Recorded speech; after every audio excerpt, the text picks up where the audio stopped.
So welcome to today's webinar. The Last Commons, it'll be chapter 4 review of the chapter entitled The Missing Medium. We'll be discussing relationships as essential for growth and survival. And each one of the panelists, Werner Bigler in particular, Don Ringrose, Jeff Ulich, Haley Simons, has something to share with us about this topic, and that's why I've invited them to serve as a panel. But before I start, I'd like to ask ARCOS. If ARCOS could do a little briefing on what this chapter is all about. Chapter 4, The Missing Medium, explores how relationships are pivotal for growth and survival. It emphasizes that strong, trust-based connections are essential for fostering collaboration, sharing knowledge, and creating a supportive network. The chapter also addresses the challenges of maintaining meaningful connections in a digital and fragmented world, and it offers strategies for nurturing and leveraging these relationships effectively. In essence, the chapter underscores that robust relationships are foundational to thriving in a complex environment. Well, that's the highlights of the chapter. I'm now going to introduce the panel. The panel is comprised of Werner Bigler. Werner Bigler, a little bit of background, and it's very diverse from the working with Syllogist, a startup here in Alberta, Nortel as a senior manager, and as an entrepreneur with a startup called Verify that many of you heard me refer to that was successful. He's got some very interesting characteristics that you'll read between the lines as you meet him. While his background was in finance, his passion was about people. I've often think about wanting to call him a psychosociologist because he can translate individual behavior into what works for service and for products. So I welcome you, Werner. Dawn, you've met before, many of you. Dawn's background, of course, is in organizational excellence through good management. Jeff, co-editor with me on the book, has been extremely helpful, becoming probably more of a friend than as a partner with me at KPMG. A background in human resource management, and has done consulting in the Middle East with higher education. His background, lifetime extraordinary. And Haley, who I've known now for too many years for Haley to admit, but Haley's background is also very diverse. Her training and PhD was in music, I think as specific as the piano. I may get the instrument wrong there, but I'm sure it was a piano. Legal, the world of law, and now the application of artificial intelligence as no-fault insurance is emerging in British Columbia and has a really creative idea, and I wish her every success and her partner, Marion.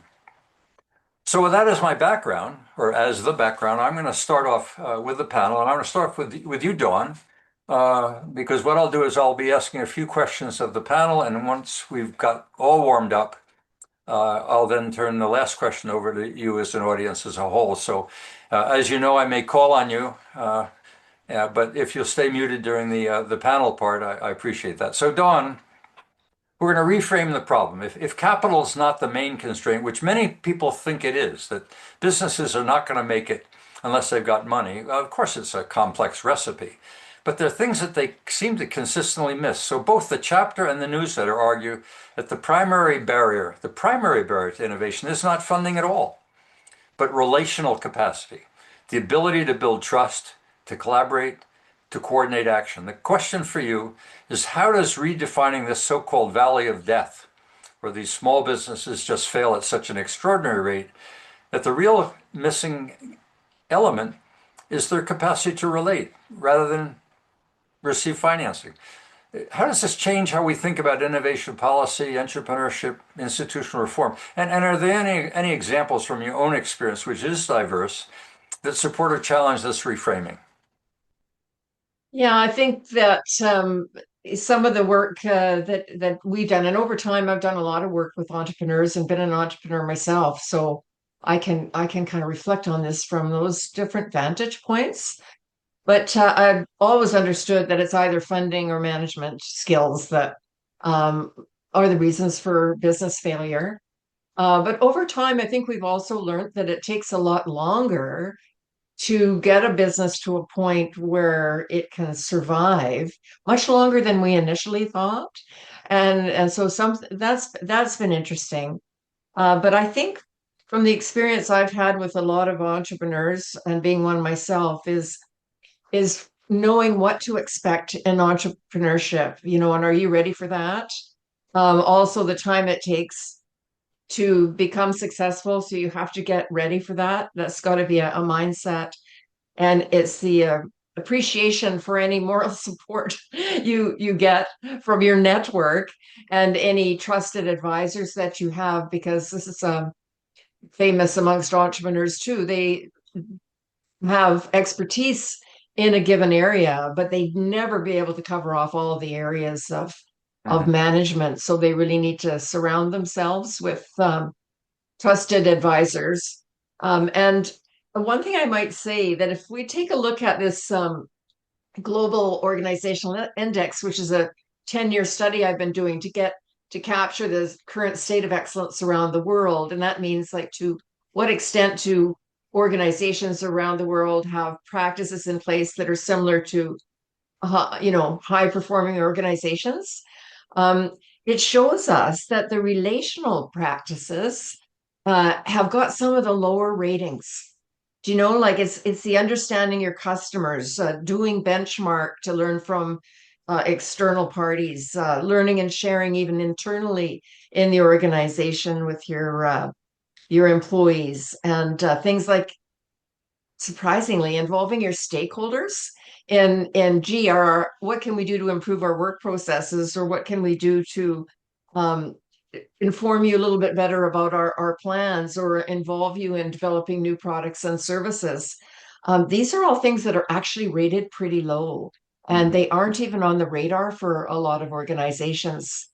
And one thing I might just add, this is something I discovered years ago, was from the Global Entrepreneurship Index, which used to be a fantastic index, and they'd report back on every country how they're doing on the many things you should have in place to really support your entrepreneurial market. That was very valuable. And when you consider that and you consider what we know is common to high performing organizations, this really gives you a good recipe for being successful as an entrepreneur, or uh, helping to support entrepreneurs. Let's say you're a government. So those are some things I'd like to say about that.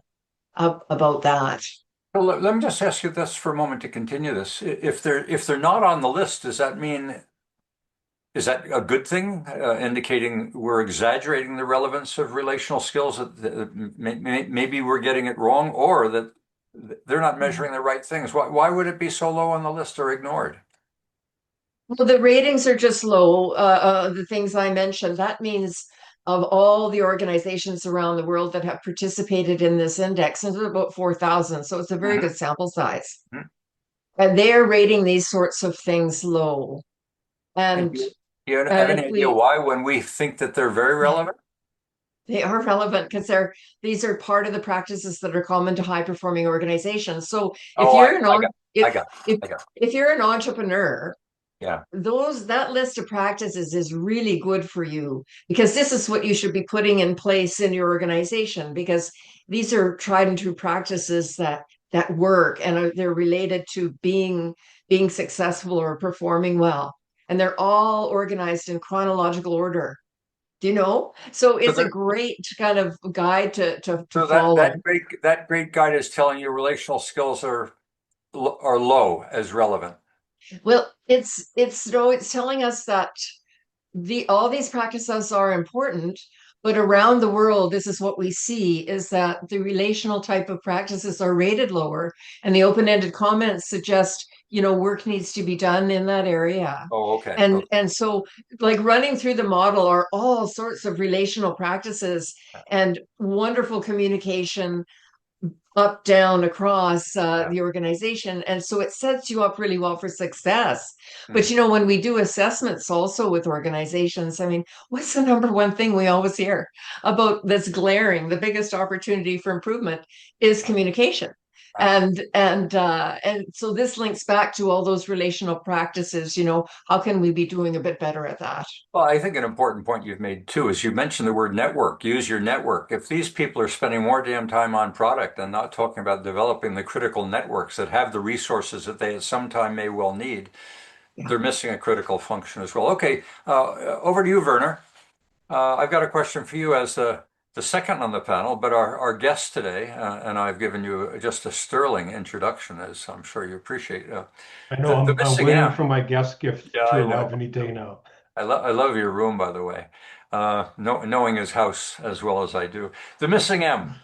Why are relational capabilities undervalued? A bit of a point I was making with Dawn. In chapter 4, we've emphasized the overlooked importance of management, marketing, and mentoring, and even Moxie, suggesting that systems consistently invest in technology and research, but are often neglecting the human skills required to scale ideas. If there's any reason I invested in you over time, it was that you stood out as someone who spent so much time trying to understand the market that you were pursuing. So my question to you is, why do institutions consistently underinvest in relational capabilities such as leadership and trust building, collaboration? And are these capabilities inherently harder to measure, and that's why we don't see them, or do current incentive structures just actively discourage their development?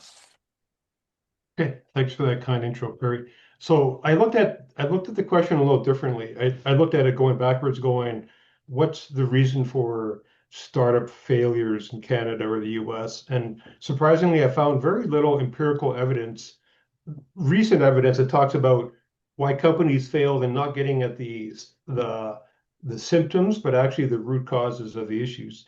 I did find a report from CB Insights, which I think is a US firm. In 2024, they analyzed 431 failed VC-backed startups. 70% of them cited running out of capital as the biggest issue. But then they looked beneath the hood in terms of what was the actual issues of the company. Um, Poor product market fit, meaning there was no demand, or the demand for your product was lower than expected, accounted for 43% of the reasons why those companies failed, almost 50%. Bad timing when you scale up is almost a third, 30% of those failures. So you scaled too soon, you expanded too soon, you hired too quickly, you didn't have the money to support it, the revenue didn't come, the business failed. And then the third largest issue was unsustainable unit economics, meaning basically you priced too low, your cost was too high, those sort of things. So those three came in about 90% of the reasons why these companies failed. So that's the empirical evidence as to business failure and how that relates to people.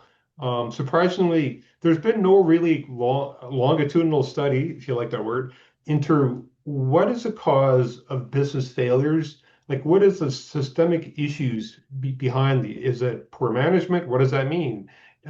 Junior staff not trained in a certain area, poor management skills, and so forth. Um, but I'll share with you some. So that's the empirical evidence. I'll share with you some anecdotal evidence. I've invested in, as of this morning, 11 startups since I exited my startup almost 5 years ago. 11 startups in around Edmonton. Um, and I see about 20 a year as an angel investor in startup TNT. So probably have come across 100 founders or co-founding teams over the years. And to your point about people skills, the real successful startups, the founders are very good listeners, and they're not just listeners; they're actors. They're acting, so they have exceptional, really good listening skills. They never say no to a certain voice, and then you see them act on something. They either decide or not decide, but they process it. They always process what they're hearing. And I see these people all the time and engage them in a discussion. And one of my little tricks is come up to a founder and, yeah, tell me about yourself. And they tell me about themselves. And then I listen. Do they care enough to say, yeah, Werner, tell me about yourself? Mhm. And sometimes they don't. M- Sadly, more times they don't ask about you, and they just tell them about, and they just go on about their business. That's a really bad skill to have with people, right? Yeah. But it's an endemic thing because the founders, and I remember a founder, they came through Startup TNT last year. They were the most highly rated company out of the core of 20. The investors loved them, but their valuation was crazy. It was through the roof. And we told them, no, your numbers are too high. It doesn't make any sense. It just does not make any sense. I spoke to him personally. He sat there, he shook his head. Yeah, yeah, yeah. He says, I'm going to go to Silicon Valley and we're going to raise money. I said, love you, go ahead. Went to the Valley, came back, nothing in hand, right? They're still Yeah, spinning around, trying to launch their business, right? yeah, Trying to get some traction, right? But had he learned, he may have won money from Startup TNT. He may have gone on a different track. But I think listening skills, which sounds really kind of basic, but listening and acting is really credible. As you know, you're one of my advisors in my startup, and I launched 10 years ago, 11 years ago. I had three advisors. Nobody had experience in my field in startups, but you were a voice that I could talk to and bounce things off as, and I respected you, and you brought a different perspective. And I admired that. And sometimes I took three perspectives, mashed them together, and came up with my own decision, right? But I think back to your point about relational skills, I think the reason why Don may not have cited it, because I think it's a fundamental thing, right? People expect people to have foundational or relational skills as a founder, as a business leader.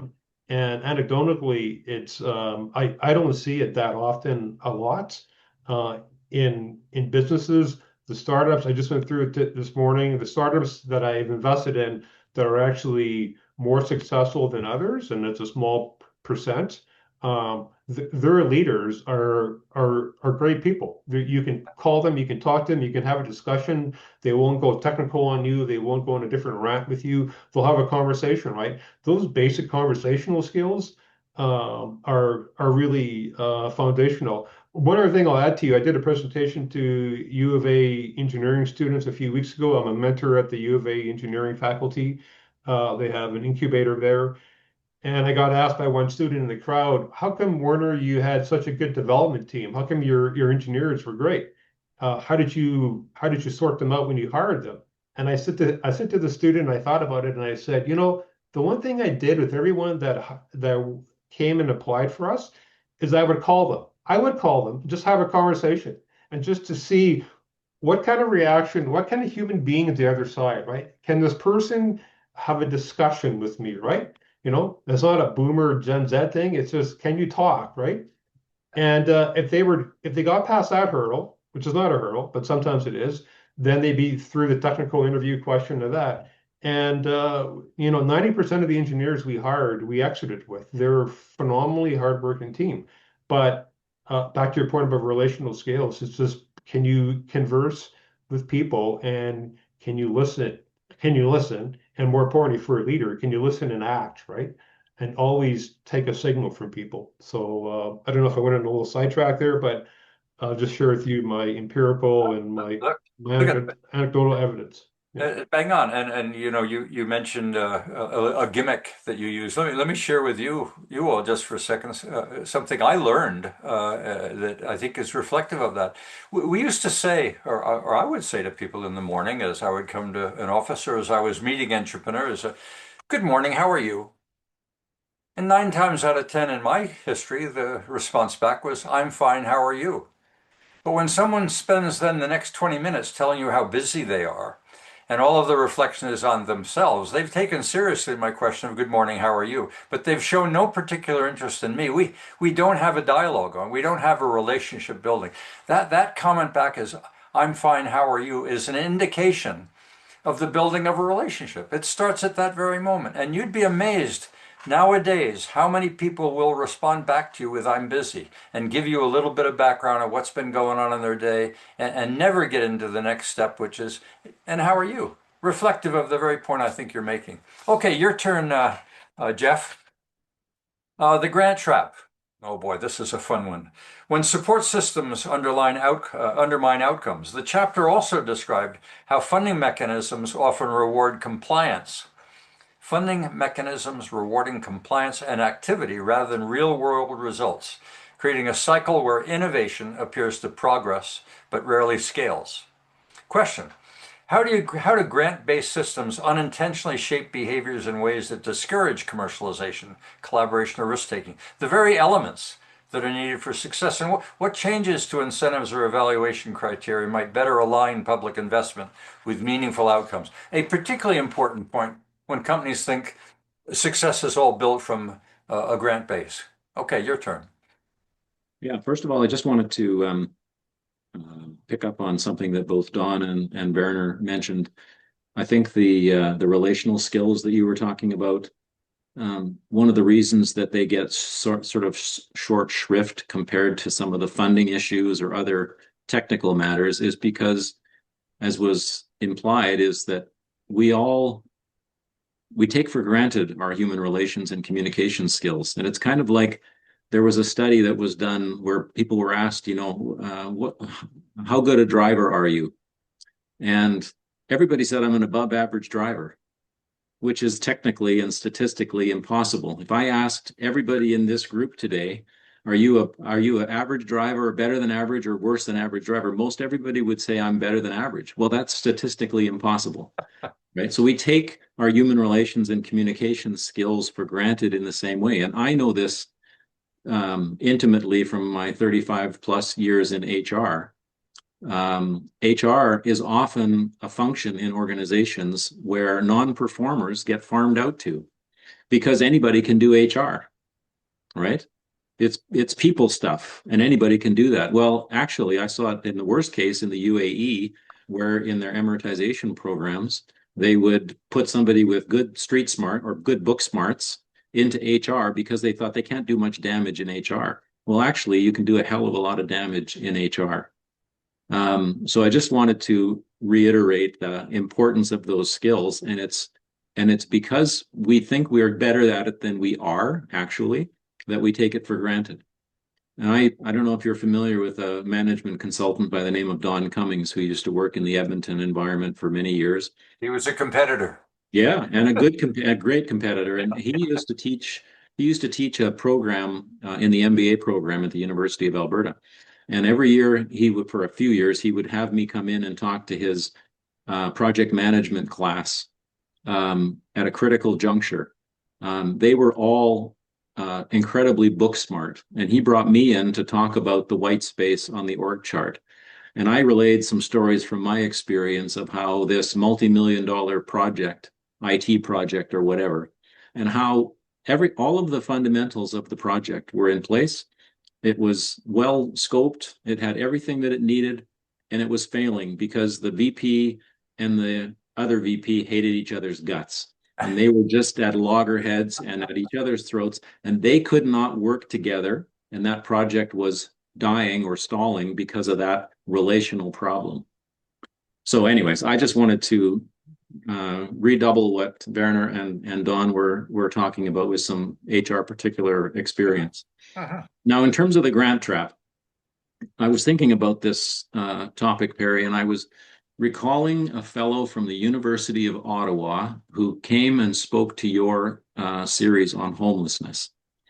And he talked about the research that I think it was from the Scandinavian countries that had really well established that a housing first approach to homelessness was actually demonstrably successful in addressing homelessness. But what he was up against, or what they were up against in Canada, was that the pie of funding for these NGOs and charities that were supporting various aspects of homelessness was all divvied up. The grants were all issued, and they knew that housing first was the right approach, but there was no room within that bureaucratic structure that had established all the grants to allow the housing first approach to get enough of a piece of the pie in order to make the difference that they knew it could make. And that example, I don't remember the fellow's name. He was a professor at the University of Ottawa, I believe. But it was just to me, it stuck with me. I didn't go back and look for that episode, but it stuck with me as just such a brilliant example of the grant trap. Because what grants are doing, as you said, is they're rewarding activity and compliance. And the markets are actually rewarding traction and distribution and impact, as Werner was talking about. And so companies become expert grant writers, right? Or these NGOs or other nonprofits, but they're disconnected from the commercial realities that they're supposed to be there to address. And so I just thought that was a really interesting illustration of how these mechanisms, the bureaucratic logic, can entrench itself and prevent innovation and progress from taking place. And the politicians that are overseeing this are nervous about reputational damage, right? From wasting taxpayers' money. So it's easier to maintain the status quo than it is to disrupt something and disappoint the well-meaning charities that have been receiving this grant to deal with homelessness or whatever it is for the last 20 years, and say, we need to put this money to where it can more effectively be utilized. Anyways, so for some things that might change that, I think that was part of your question as well. Yeah. I think investing in the convenor, and this you'll like, Perry, from the foundation of your book, is that investing in the relational infrastructure itself is really important. Creating environments where entrepreneurs and customers and operators can build that trust, establish relationships, and align their interests. Kind of some of the things that Werner was talking about in his comments about, I think it's TNT network, Werner. That's an example of that, right? That's a group that's been put together to facilitate that kind of communication, and it's what gives you the opportunity for that white space communication, right? It's not the hard and fast elements of a proposal or a business plan or anything like that. It's what goes on in and around that. It's the water cooler conversation, as we used to say, that defines the culture in an organization, not what's on the org chart, right? I think, treating innovation as if it was more like venture capital and having more room for failures also would be helpful in that environment to overcome some of those constraints of a grant mindset. Funding milestones rather than inputs, which is often the case, and rewarding the great grant writer rather than the actual result. And then the other one that I thought of, I had some experience in my career with zero-based budgeting. And I kind of like that idea because you start with a clean slate, not with the entrenched, embedded stuff from 10 years of history. And it forces you to think with a fresh set of eyes about where you're going to put your money. And it's really hard. I haven't seen it succeed in too many places because of these issues. But I kind of like that. And then the other piece, of course, is evidence reviews, like ensuring in some way that there's evidence that this is, in fact, a good use of the funds, not just based on hopes and aspirations, but actual demonstrable results. And there is a guy, I remember the guy's name, Jim McCaskill is his name, and it's something about they invest money, charitable funds, based on what is demonstrated to be effective. I can't. I'll find it before the session is out. I'll do a search for it. It's something with altruistic. Anyways, I'll find it before the time is out. But tying that more to evidence than the hopes and dreams, I think it would make a difference as well. So among the many excellent points you just made, one that came immediately to mind was it's a lot easier to measure the spending of the money and the concrete things than it is to measure and even declare as an objective the building of networks, the building of relationships, the measuring of customer satisfaction or that. I recall working in partnership with a consulting firm that said, we have no time for marketing. You guys are the headlights. The only thing that mattered to us is cash in the till. So the accounting mentality that often is wrapped around grants is one of the issues as well. And I think that's reflected well in some of the comments you make. Okay, Haley. Can I say one more thing, Perry? The other thing that you just reminded me of that it made me reflect on is, if you're familiar with what's called Goodhart's Law, and you just reminded me of it, Perry, when you said that, the measures that are used. And Goodhart's Law says that when a measure becomes a target, it ceases to be a good measure. Uh-huh. And I think that's what happens as these, and I saw it in performance management and KPIs, as they became hardwired into the incentive structure in the organization, they became less useful as tools to shape behavior because everybody started gaming the system to meet those KPIs rather than doing what needed to be done to actually advance the business. And it's the Cobra effect and Goodhart's law, and it's all kind of tied up in that. It's something really important to understand as well. What is the incentive structure that this is intentionally, or more importantly, unintentionally trying to encourage? Anyway, sorry about that. The ultimate evaluation of management by objectives, which I think was one of Drucker's foundings, was exactly that. The management by objectives, people gamed the system. They didn't build a system, they built a piece, as if money alone fulfills the recipe. Yeah. Okay, this is going to be fun, Haley. I'm not calling you Haley Commons anymore, but Haley Simons. You got the wrap-up question before I pose one to the audience. The convener model. Can relationships be intentionally designed? The concept of a convener model, much of what the book is all about, and this chapter is a reflection of that, suggests that innovation ecosystems required structured opportunities for trust building and connection, not just funding or policy platform, but trust building and building of connections. My question, what role can conveners and networks or informal communities play in bridging gaps between researchers and entrepreneurs, institutions, and markets? Can relational infrastructure be intentionally built, or must it merge organically? It's interesting, this question is consistent with the discussions we had yesterday with Lorenz, but I'll let you take it from there. Get the wrap-up question. Perry, this is the question that's sitting in such an obvious space right now.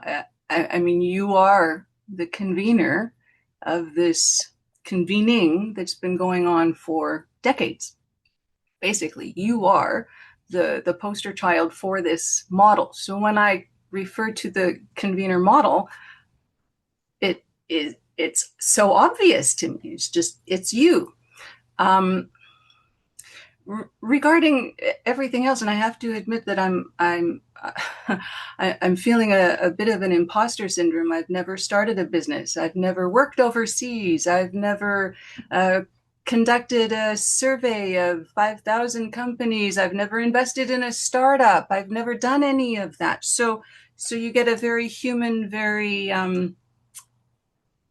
perhaps non-professional credited perspective here. But the idea of relationships, I mean, if we have to wrap this discussion of relationships in a talk about economics and business and success, I have a bit of cognitive dissonance happening here. So help me out. If relationships in your life are really important, and if we were to ask that question, I'm sure everybody would say, a good solid 8.5 out of 10, at least. Some relationships worse than others. Speaking for a friend, the concept that we would have a completely different conversation about relationships and the impact in any other aspect of our lives, whether it's business or institutions or education, is foreign to me. How can we compartmentalize that completely? It doesn't make any sense. So then when I started to think about this question and I went down the rabbit hole, well, what else isn't making sense? Are our metrics making any sense? What are our metrics for success? Is it a dollar figure? Is it there's a happiness economics figure we could factor in? We can talk to Mark Anielski next time. But there's more to it than that. Relationships are literally everything. I would argue that it's why we're here. So why would that be so elusive in this conversation about business success and the missing M? Well, it's the missing R then. I don't know how we can factor that into it. But can relationships be intentionally designed? I suppose if we're in a culture that still practices arranged marriages, that's the only example I can think of. Otherwise, I'd say, no, we can't intentionally design a relationship. But you can sure design the culture. that makes relationships inevitable. And you can create that space. And it's a distinction that misses the mark. And we talk about, I know we've talked about innovation, we've talked about economic success, and we talk about the innovation being this magic marker of success in so many organizations. It's what we want, and that economic driver. And innovation isn't it's not a thing. It's the result of something. Innovation is what happens after you intentionally construct an environment so behavior happens a certain way. That's the culture that we're talking about. So you can create a culture for innovation, but you can't create innovation. So it makes no sense whatsoever to just take that very, very thinnest of outcomes and say, this is a success, this isn't a success. If you took all of these companies and you stretched them a little bit longer through this time perspective, maybe some would last longer. Maybe the ones that expire after 6 months are just the result of expiring after the wrong measurements have been taken.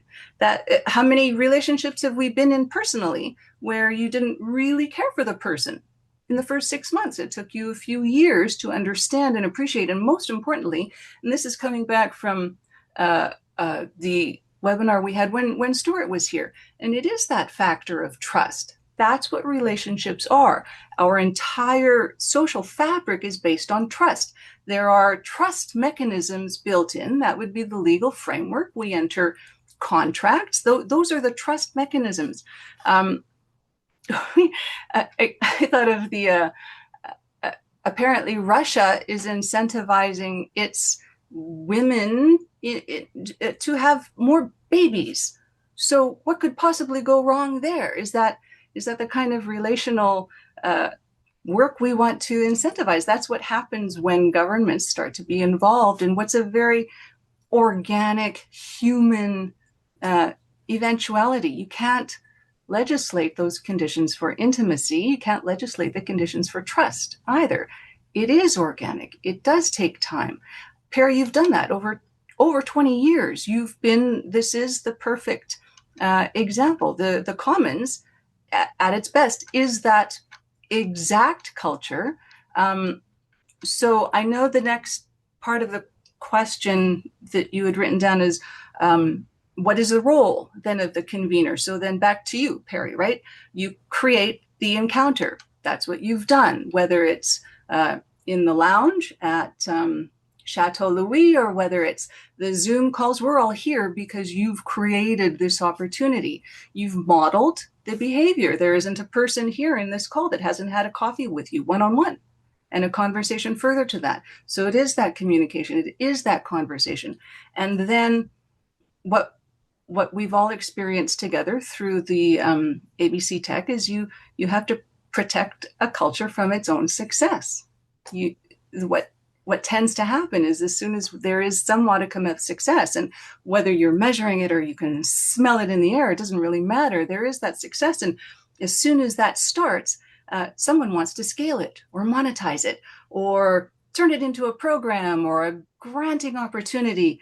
And that inevitably is, talk about the valley of death. That's a quick and sometimes not so painless death too. So Perry, you've lived all three. This is the poster child opportunity. And I'm just going to talk about the absolute importance of relationships in our lives, and sitting in this environment right now where AI is now replacing a large component of our relational opportunities. That terrifies me. If you don't have an education system that is embedded in these opportunities for relating, then you have nothing. So that's my warning for mankind. No, I mean, you really emphasize the relevance of a process. That process is not the end result. The process is not the purpose or the meaning. The process is a means of getting to the end of success. I want to emphasize that we're not talking about the purpose of an organization to build trust, but to recognize that trust, collaboration, relationships are critical to reach that end. I often think of universities that operate in silos, where the innovation is found in interdisciplinary crossovers. And yet those silos exist almost on a competitive basis, not sharing with one another. And you see that often in organizations where they have the very essence of success or the very evidence of an issue, but without sharing. And we see that in the U.S. intelligence agency. We've seen it time and time again where information is not shared between disciplines. The structure of the future that we talk about in an environment of uncertainty is flat. And the reason it's flat is it's a lot easier to have those relationships and to build those trusts among equals than it is in hierarchical structures. So I think we're seeing in organizational design and in architecture in particular, where architects are asked to design innovative public space, they create a lot of places where people will crash into one another, where they need to spend time interacting. And that we refer to the water cooler. Okay, so I've got a wrap-up question for everybody who's got a yellow hand just ready to rise. This is for everyone. And by the way, Werner, I know you and your son are going off to a hockey game today. I know everything. You see, this is what a small community is all about. We all live in this flat structure. You're welcome to be on your own now. You've earned your keep. Go Oilers, go! And thank you for your contributions today. Okay, thanks, Perry, and great seeing everyone. Bye-bye. Okay, well, you weren't being dismissed, you were being allowed. Okay, so for all of the rest of you, from meaning M to missing meaning, implications in the age of AI. Haley, you I think for the first time in any of the panelists, you raised the relevance of AI, which is core in that chapter as well. But both the text extended the argument beyond regional innovation to suggest that human capabilities such as judgment, trust, and meaning may become the most valuable skills in an AI-enabled world. And it follows from our view that with the commoditization of knowledge, with AI being all-knowing, what will be left for humans? And the question is, if AI increasingly performs the analytical and the technical tasks, which were so central to the professional and to the person, what human capabilities become most important for individuals, organizations, and societies? The answer should be all of the four panelists above. How might education, professional development, or leadership respond? What do they need to do that they're not doing today, or maybe that they're getting ready to do? I know in our discussion yesterday with Lorenz, Haley was reinforcing that engineering is well aware that they have been very strong on product, very strong on the knowledge of engineering, and very weak on the communication skills, and they're trying to rectify that. I know Harvard, in its design of its programs for years in case management, was very focused on helping people begin to build relationships within the team, but also take case studies that would involve them in external relationships and contacts. So I'm going to open up for the audience. This is a wide open question. What do organizations need to do? And for those that are praying, like Jeff, I can see he's got his hands together. That's Jeff Kramer. I may call on Jeff first because he's got a nice smile on it today. So, Jeff, anything you want to add here that was picked up from the discussion so far? Well, I think that it's very interesting that I worked for a private company, and they were very big on giving back to the community and building their employees. So if you wanted to take a course, they would sponsor you to take the course as long as you could make a case that it had some benefit to the company. And they sponsored, for instance, the Big Brothers Big Sisters in-school program. They actually paid for the employees to participate in that program. It was a really good situation to be in. And I compare that to a lot of public companies where, the focus they're required by law to focus on getting as much money back to the shareholders as possible. And I wonder if that's what we want to be focusing on. Like, should we not also have an aspect of public companies having to give back to the community as well? Well, it's certainly a declaration that interests are broader than simply profit. Some view profit as the end in itself. Some view profit as a byproduct of success. That profit is simply a measure of success, but not the success itself. That's an interesting perspective in itself. Okay, Dawn, yes. I'd like to just bring an idea to the table, and I've seen it work really, really well. And I think in answer to your question, it's really related to bringing people together. I worked with one government ministry that brought their industry together. And they called it a university, right? And they had people from government that were working on large infrastructure projects. They brought in the business professionals that were working on these projects and the nonprofit sector. And so they put their heads together on issues and improvements and so forth. It was a wonderful blending to really appreciate the different qualifications, expertise, experiences that people had. And that's similarly in an organization. Those opportunities to bring everybody together, and they look through their lens and they provide their input on issues, improvements, what have you. And it's very good to listen to those views from an operations standpoint, HR, marketing, what have you, right? I think there could be an awful lot more of that done that would truly make a difference. That brings to mind a couple of things. One of them being in labor negotiations, we typically bring only two parties together, the combatants, but not the client. They're not represented. And yet those two bodies exist theoretically, as Jeff well knows, because you've been involved in some of the arbitration.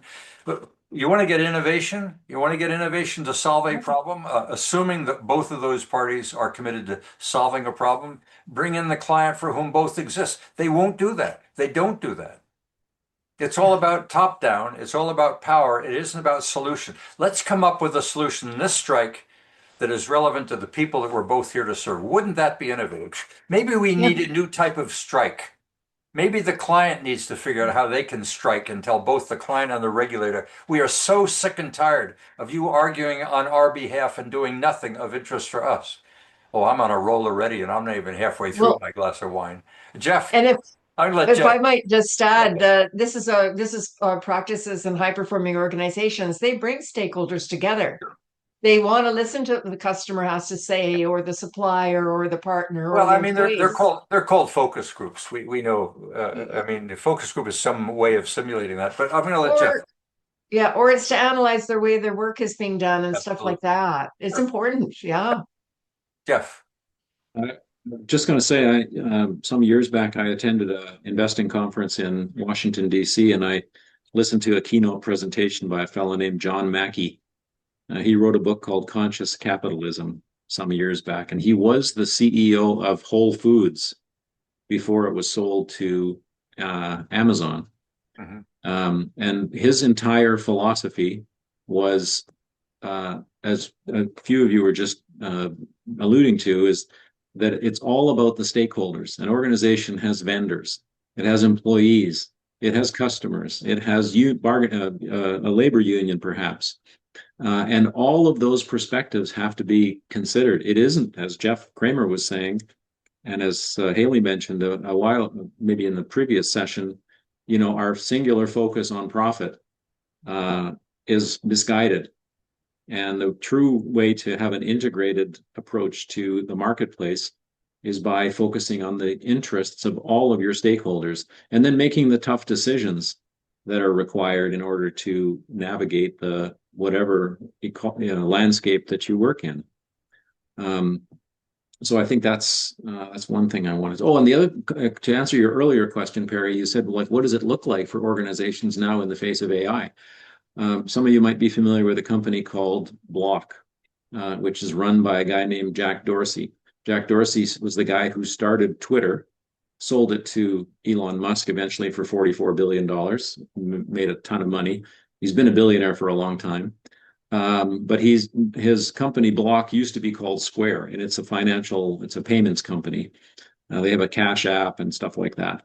Anyways, during the COVID period, he grew his company to 10,000 employees. A few weeks ago, he announced they're cutting 6,000 of those employees. And I just read an article describing what he's doing. He's cutting management from that organizational structure. So middle managers who can either be, to use a electrical engineering terminology, Mel, you'll like this, they can either be conductors or they can be insulators, right? They can be barriers or they can be facilitators. And he's basically stripping 6,000 out of 10,000 employees out of that organizational structure. And he's attributing the ability to do that to AI.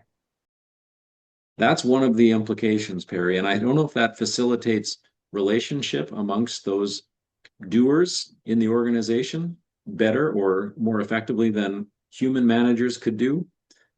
But that's his experiment, and that's what he's trying to do. And after he made that announcement, the stock price went up 24% the next day. I think it reinforces the point that we've been making about the power and the relevance of relational skills at this time, where knowledge is not or no longer, as it once was in the knowledge economy, the be all and the end all. It's those that have the capability, and that's typically the people in the front lines.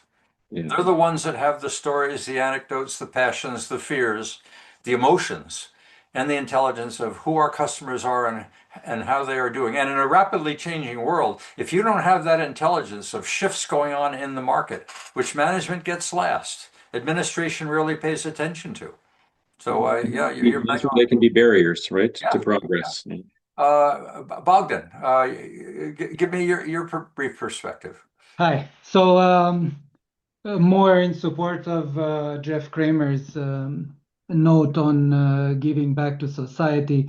I have two papers and a book that are targeting this. One is talking about mutual viability constraints.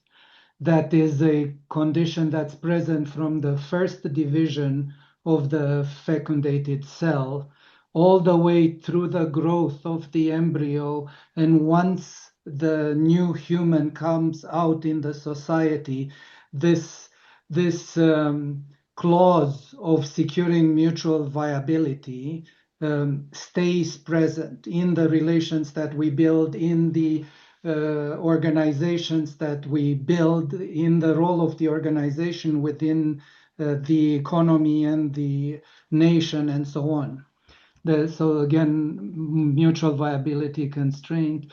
And in the same line, I have a paper that's on LinkedIn and Substack about ethics as not being optional. Ethics is not optional.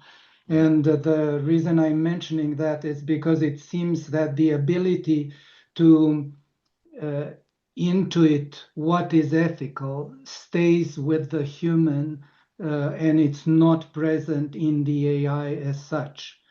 And again, I'm referring to that out of the research on how do we actually grow from that single cell to communities of collaborating cells, to communities of tissues that form the organs, that form the organism, that integrate in the society, and all on. In this process, it is ethics of cooperation, right from the first cell, right immediately after the first division.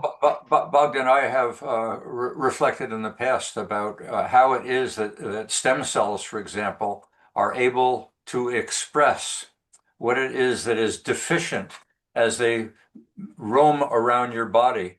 And the only answer that one can give is they have an extraordinary capability of detecting, therefore, their relational sensitivities to whatever environment they have to be in is genius. Right. That everything Exactly or so. anything in your DNA is accessible at any moment in time as they're cruising through your body, and they hit a place that is out of sync with your DNA, and they express then what has been missing. That's what we're asking good organizations to learn to do, is to be fitting, and That's not just for the exactly time, so. but fitting for the moment. Are any of you familiar with the name and some of the writing of Francis Hartman? No. Francis Hartman was a faculty member at U of C in management. He's an author. He passed away some years ago when I was at the city of Calgary doing some work bridging different departments over the use of spatial information. And it was just a political fiasco. I brought him in and we had some very early morning and very late evening conversations. And I don't know why this comes to mind from the conversation, but can you all see? I just happen to have I've got a bunch of little desktop toys like most of us Sure. do, with moose, right? Yeah. And we've all heard the expression the stinking moose, right? And Yeah. so in these kind of collaborations, and that's what this project that I'm referring to was all about, what became paramount in conflict resolution and mutual understanding and mutual respect was to look the stinking moose in the eye, so to speak. In other words, identify what the thing is that nobody wants to talk about. And many of these things were myths that existed in the stories that had existed in the corporation for decades and became myths. They were not real anymore, but no one wanted to talk about them. Mm-hmm. And what Francis did, and I'm so grateful for what he did and what he taught me, is you have to put a lot at risk sometimes. Your job, in fact, to bring these things forward and get people to talk about them and open up in a respectful and a trust, again on the trust point, a trusting environment. And when you talk about the issues that you're afraid to talk about in any relationship at any level, things change. And usually they change for the better if it's done in a respectful, authentic, and empathetic manner. So the conversation that we've had over the past hour just made me reflect on that learning, and I try to practice that. Sure. And so I'm just Richard, in a way, we're talking to the converted. I suspect that most of us here in this community, this network, given our age and our experience, and also something that we share in common, which is, I think we all recognize the relevance of relationships, so we probably wouldn't be playing in this network. I worry about our young kids. I worry about AI reinforcing what is already tragic in our young children. And it's not that AI created it. I think AI is capitalizing on a whole generation caught up in this attention economy with very little appreciation for relationships among real human beings, but more tied into too much Zooming. I didn't mean that. Too much Facebook, too much screen time. My son was telling me today that in tutoring, kids have become so wedded to the screen that when he is instructing them on paper, which they rarely have, by the way, they don't have paper in schools anymore, he will write upside down in order to keep their attention on the page, because getting their attention up and down and back on the page is a challenge in itself. So he's learned to write upside down when he's giving them equations and giving them messages. That shows you how difficult it's become. I see you're smiling, Dawn. You probably have a kitty cat in the room. Whose kitty cat? Where's your kitty cat, Haley, and your kitty cat, Jeff, that visit us periodically? It used to be Claire's.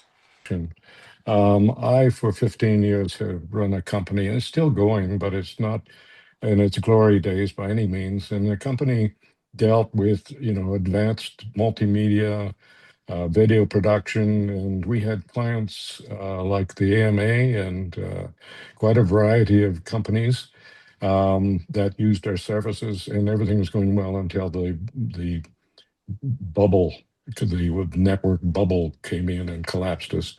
And then along came the housing bubble in the States, and then came the pandemic. So, we went through all of that stuff trying to survive. And then we faced not only having to find more clients, but we had to face the fact that these clients were changing all the time. For example, we had one of the biggest union in the province was one of our clients. They brought in a killer, and he killed everybody that he could see that wasn't moving. And first thing you know, you've lost a major client. Same applied for the Alberta Teachers Association. And an app would have been just the most brilliant thing for them. But, it comes down to they couldn't man that position of providing content. So we just dealt with a really incompetent person in that department. So, it's not only raising funds, which is key, but it's also being able to track what is happening out there in these different organizations as you're going along, because I'll tell you, they they can change tomorrow, and you're out to lunch. So, you know, we dealt with all of that stuff, and it was really hard. And, you know, it was a point where you think, okay, I can maybe last another couple of weeks. Okay, I can make payroll this next month.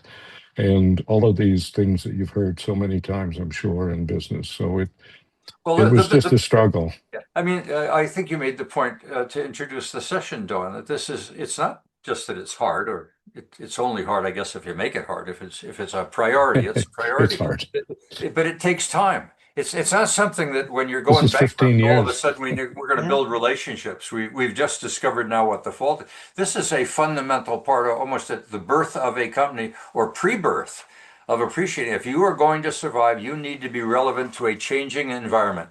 End of Yeah. discussion, end of webinar. Can we Yeah. say it any better, any more frequently?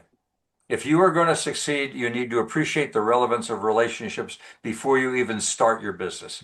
It's got to be core to any investor looking at a business plan is going to try and get an understanding, not about your engine. You know the engine. What is the market that you are trying to serve? Do you know that? If you don't know that market, you're dead in the water. Period. Yeah, absolutely. Yogi, Absolutely. your background's engineering. You're probably the guy who would be the lowest on the scale for being relational. And yet I find your awareness of marketing, in spite of I'm picking on engineers right now. I could pick on Barry too, but you know, how is it that you, Yogi, made it as an engineer in a world where relationships are critical? Well, Harry, perhaps I've misled you. I am not an engineer. So my marketing has clearly failed. Okay. I want to position myself as an IT consultant in the oil and gas industry. Well, I consider IT a form of engineering, but go ahead. Yeah, so do many engineers, by the way, consider IT engineering, and the IT community fights against that idea tooth and nail. And there seems to be an uneasy détente between the IT people and the engineering people. Okay. But back to marketing, which is really your question. What's been successful for me for decades has been extensive networking, maintaining a high profile at conferences by speaking, and by having an ongoing writing situation, which maintains some level of awareness and hopefully contributes to the idea that I'm a pretty good guy. Do you take criticism well?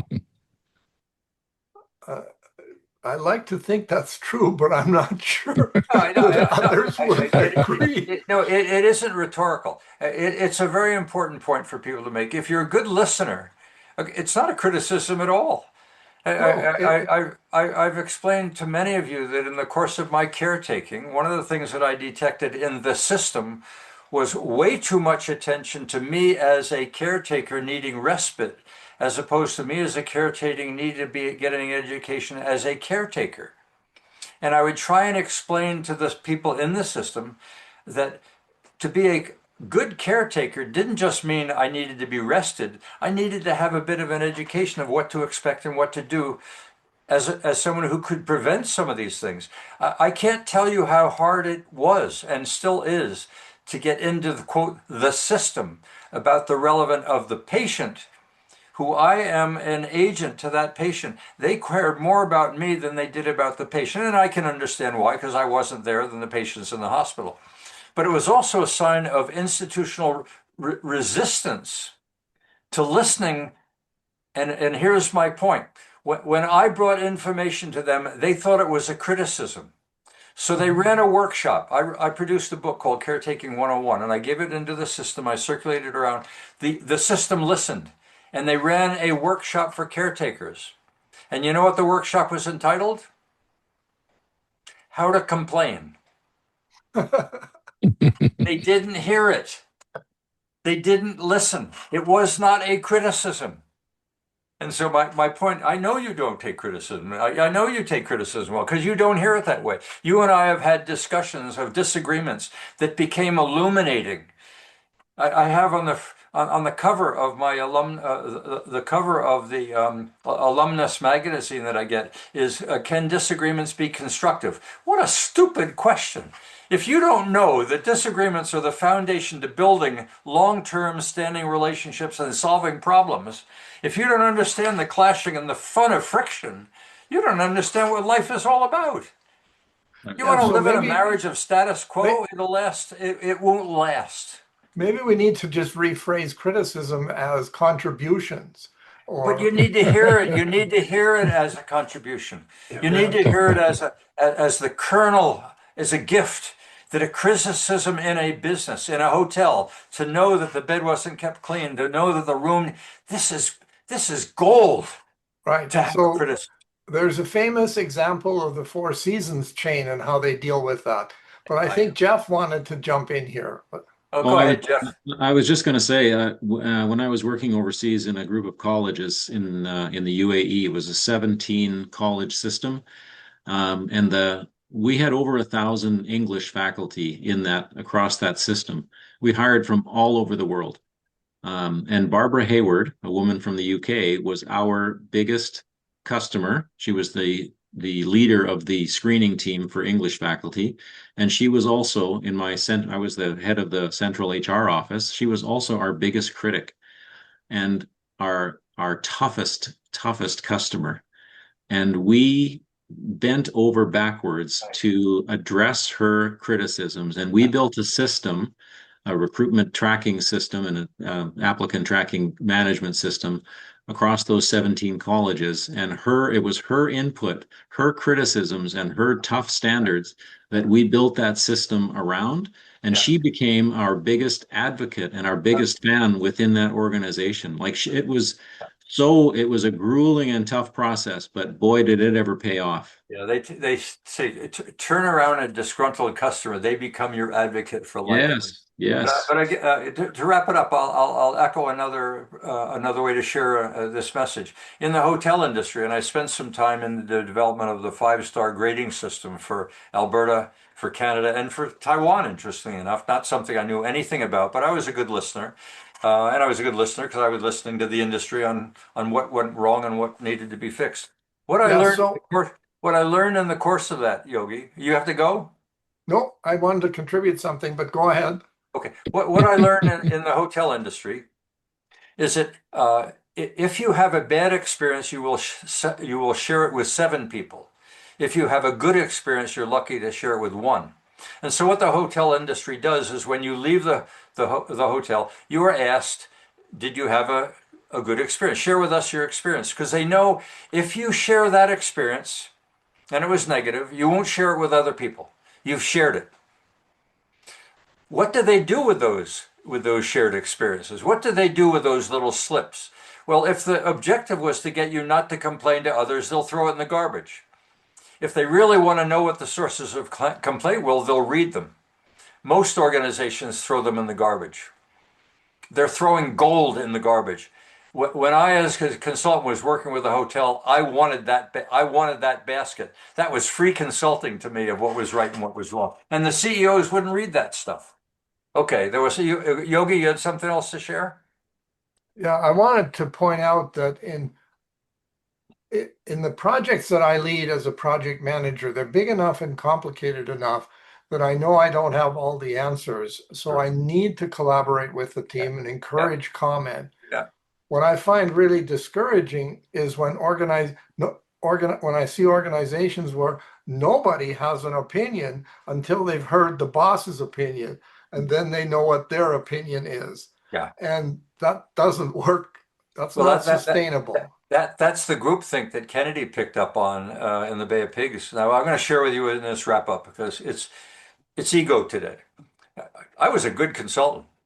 In fact, I was very good. And you know why? Because I often went into situations stupid. I was so thirsty to learn that when I went to Prince George Pulp and Paper up in Prince George, What did I do? I started asking the taxi cab driver what the issues were in town. I was asking questions every bloody minute of the day. And I was learning all the time because I was a sponge. I had no knowledge at all. That made me like starting a new hobby. This is a brand new experience. I am going to learn. And by the time I was done, I learned. I remember Gabe Shelley telling me to be a good consultant to Zulus, all you have to do is read a book on Zulus the night before. So you got the vocabulary. From that time on, you're stupid. You're going to be learning all the time. They'll love it. If you go in as a know-it-all, forget it. You'll last a day at most. For that, ladies and gentlemen, thank you. It's been a lovely day, a great experience. Thank you for letting me share with you what I did at the beginning. I look forward to seeing you again next week. So thank you, Randall. You can call it a day.